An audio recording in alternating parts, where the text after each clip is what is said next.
Everyone, welcome in home science tutorials. तो आज हम पढ़ेंगे किशोरावस्था में संवेगात्मक विकास या इसको कहते हैं इमोशनल डेवलपमेंट इन एडोलेसेंस। तो सबसे पहले हम जानते हैं कि इमोशन क्या होते हैं। तो इमोशंस जो वर्ड है इसकी उत्पत्ति हुई है लैटिन भाषा से। इसकी उत्पत्ति हुई है लैटिन भाषा से और ये बना है इमूवर शब्द से। और इमूवर का मतलब होता है stirred up, to stirred up, यानी कि उत्तेजित होना या टू अराउज।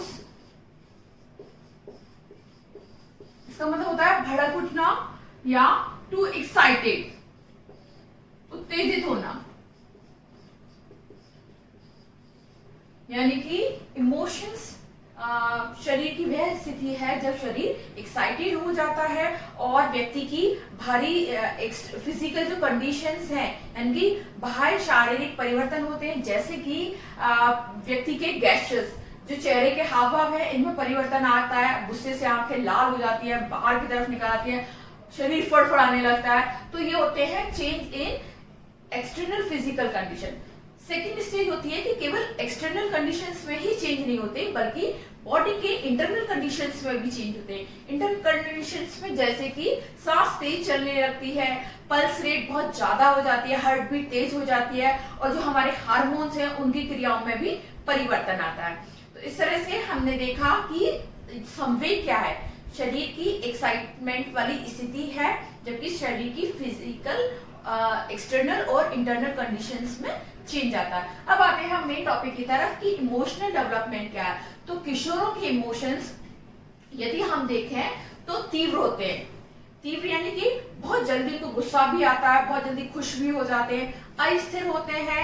कोई भी इमोशन एक लंबे टाइम तक, प्रोलॉन्ग टाइम तक स्टेबल नहीं होता और अनियंत्रित अभिव्यक्ति वाले, यानी कि अर्ली एडोलेसेंट पीरियड जो होते हैं, पूर्व किशोरावस्था होती है, वहां तक उनके किशोरों की अभिव्यक्ति है, उनका प्रेजेंटेशन है वो अनकंट्रोल्ड है। वो बहुत ज्यादा गुस्से में अपने आप को हर्ट करते हैं, घूंसे मारते हैं, चीजों को पटकने लगते हैं। लेकिन जैसे ही वो उत्तर किशोरावस्था में आते हैं तो अब संवेगों की जो अभिव्यक्ति है वो बहुत मेच्योर तरीके से होती है। संवेगों का प्रदर्शन बहुत ही परिपक्व तरीके से करते हैं और इस तरह का कंट्रोल रहता है उनकी बॉडी में। तो आइए अब हम देखते हैं कि किशोरों के प्रमुख संवेग कौन कौन से। तो पहला संवेग है क्रोध। क्रोध, इसको बोलते हैं हम एंगर। क्रोध पैदा करने वाली जितनी भी परिस्थितियां हैं वो सामाजिक होती हैं। सामाजिक कैसे कि किशोरों की यदि आलोचना की जाती है या फिर परिवार के लोग उनको उपदेश देते हैं, उन पर रोक टोक लगाते हैं, उनके क्रियाकलापों पर टीका टिप्पणी कर रहे हैं, कमेंट कर रहे हैं, या किसी भी कार्य को उनको करने नहीं दिया जाता, या फिर कोई कार्य यदि वो कर रहे हैं तो वो उसमें सफल नहीं है, या फिर किशोरों को वांछित सुविधाएं प्राप्त नहीं हो रही है, ये सभी परिस्थितियां क्रोध पैदा करने वाली होती है। अब इसके बाद आता है कि वो अपने क्रोध का प्रदर्शन किस प्रकार से करते हैं। तो क्रोध के प्रदर्शन है वो शाब्दिक होता है, यानी कि ओरली वो बोलकर, चिल्लाकर, गाली गलौज करने लगते हैं, या बहुत ज्यादा गुस्सा है तो चीजों को फेंकने लगते हैं, अपने आप को हर्ट करते हैं, लात घूंसे मारते हैं, इस तरह से करते हैं। और इसके बाद जो लेट एडोलेसेंट पीरियड है, इसमें जो बड़े किशोर हो जाते हैं तो गुस्से में घर से बाहर निकल जाते हैं। लड़कियां जनरली अपने आप को कमरे में बंद कर लेती हैं, रोने लगती हैं, खाना नहीं खाती हैं। तो इस तरह से वो अपने क्रोध का प्रदर्शन करते हैं। नेक्स्ट है भय, या इसको हम डर कह सकते हैं, भय या डर या फियर। भय, किशोरों के भय होते हैं कि वो अजनबियों के बीच में अकेले हैं, या रात के में उनको अकेले रहने का भी एक डर होता है, या रात में उनको अकेले बाहर जाने के लिए बोल दिया जाए तो ये भी उनके लिए डर है। तो इसकी अभिव्यक्ति कैसे करते हैं, वो डर के कारण उनका चेहरा पीला पड़ जाता है, पसीने आने लगते हैं और उनके व्यवहार में परिवर्तन आ जाते हैं। तो इस तरह से उनका जो डर है वो अभिव्यक्त होता है। तीसरा है आकुलता। आकुलता, इसको इंग्लिश में हम बोलते हैं एंजाइटी,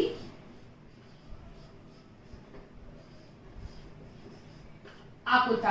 आकुलता भी एक प्रकार का भय होता है, लेकिन ये होता है भय वास्तविक परिस्थितियों से, और आकुलता होती है काल्पनिक परिस्थितियों से।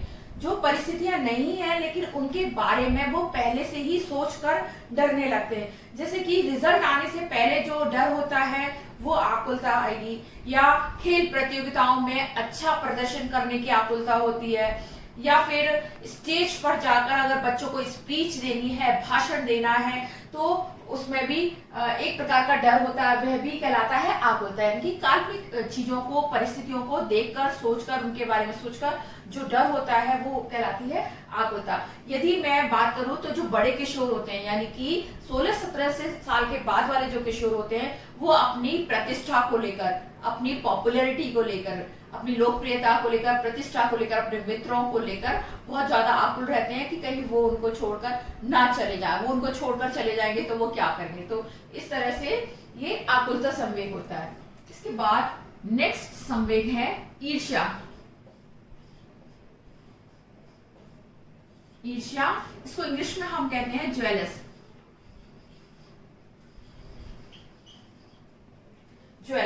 ज्वेलस किशोरों को होती है, ज्यादातर अपने मित्रों से ही होती है, जिनको अधिक स्वतंत्रता मिली है उनके घर से, या जिन किशोरों के पास अधिक सुविधाएं प्राप्त हैं, तो वो उनसे ज्वेलस होते हैं।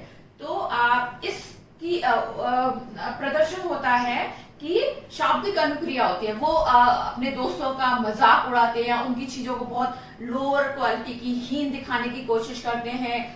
इस तरह से ज्वेलस की अभिव्यक्ति होती है। या ज्वेलसी उनसे भी हो सकती है जो बच्चे खेल प्रतियोगिताओं में, या जो पढ़ने में बहुत अच्छे हैं, या समाज के बीच में उनका सफल समायोजन है, लोग जिनकी अप्रिशिएट करते हैं, तो उनसे भी किशोरों को ज्वेलस होती है। इसके बाद नेक्स्ट संवेग है स्पर्धा। इसको बोलते हैं एनवी। यह संवेग किसी व्यक्तियों से नहीं होता बल्कि वस्तुओं से होता है, और इसमें किशोरों को अपने दोस्तों की वस्तुओं जैसे कि यदि किशोरों के दोस्तों के पास बहुत अच्छे घर हैं, गाड़ी है, या उनके पास महंगे फोन है, तो किशोर चाहते हैं कि उनके पास भी वही वस्तुएं होनी चाहिए, और केवल नंबर ऑफ थिंग्स नहीं कि बल्कि उनकी क्वालिटी भी वैसी होनी चाहिए। यानी कि यदि दोस्त के पास महंगा फोन है जिसकी कीमत है 40,000, तो वो चाहते हैं कि उनका फोन भी कम से कम 40,000 रुपए वाली कीमत का होना चाहिए। तो ये संवेग वस्तुओं के प्रति होता है, और यदि उनके पास ये वस्तुएं वो प्राप्त नहीं कर पाते, उनके परिवार के लोग उनको वह वस्तुएं नहीं दिला पाते, तो या तो वे नौकरी करते हैं, सक्षम होते हैं तो वो नौकरी करते हैं, नहीं तो वो आपराधिक प्रवृत्तियों में लिप्त हो जाते हैं। और इसी के कारण हम देखते हैं कि इन दिनों किशोर बहुत ज्यादा आपराधिक प्रवृत्तियों में लिप्त हैं। तो उसका मुख्य कारण है कि स्पर्धा है। इसके बाद नेक्स्ट संवेग है स्नेह। स्नेह या इसे बोलते हैं अफेक्शन।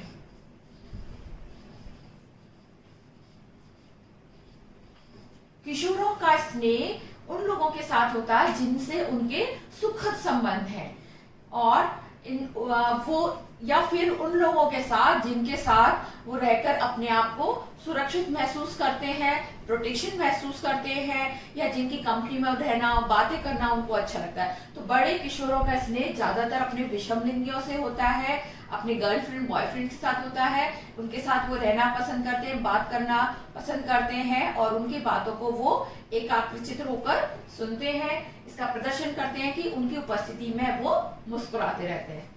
नेक्स्ट है जॉय या हर्ष।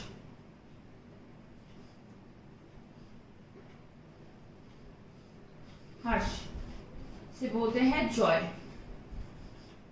हर्ष ये एक पॉजिटिव संवेग है, और जितने भी नकारात्मक संवेग होते हैं जैसे क्रोध है, आकुलता है, ईर्ष्या है, इनको निकालने का एक सबसे अच्छा तरीका होता है। तो हर्ष पैदा करने वाली परिस्थिति कोई भी हो सकती है। जब किशोर अपना सामाजिक समायोजन उनका बहुत अच्छा है, घर से बाहर लोग उनको अप्रिशिएट कर रहे हैं, या वो पढ़ाई में बहुत अच्छे हैं, या खेल प्रतियोगिताओं में अच्छा प्रदर्शन कर रहे हैं, तो हर्ष की अभिव्यक्ति होती है। या कभी कभी किसी भी वस्तु के वे हास्यात्मक पहलू को देख रहे हैं, उनके दोस्त उनके चुटकुले सुना रहे हैं तो उनको हंसी आती है, तो हर्ष की अभिव्यक्ति वो मुस्कुरा कर करते हैं या फिर जोर जोर से हंसने लगते हैं। तो ये एक बेस्ट संवेग है जो कि इसके द्वारा नकारात्मक संवेगों को बाहर निकाला जाता है। और लास्ट संवेग है जिज्ञासा।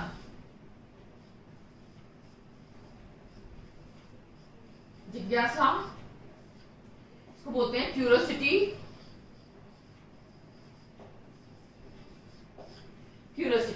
जिज्ञासा होती है उनको अपने अंदर होने वाले विभिन्न शारीरिक परिवर्तनों को लेकर, हार्मोनल परिवर्तनों को लेकर जिज्ञासाएं रहती है कि इसके अलावा उनको स्त्री पुरुषों के संबंधों को लेकर जिज्ञासाएं रहती है। विद्यालय में जो नए नए विषय पढ़ाए जाते हैं उनको लेकर जिज्ञासा रहती है, या समाज में वो ऐसे लोकप्रिय लोगों को मिलते हैं तो वो उनके बारे में जानने को जिज्ञासु होते हैं। तो इस तरह से आज हमने किशोरावस्था के अलग अलग संवेगों को देखा।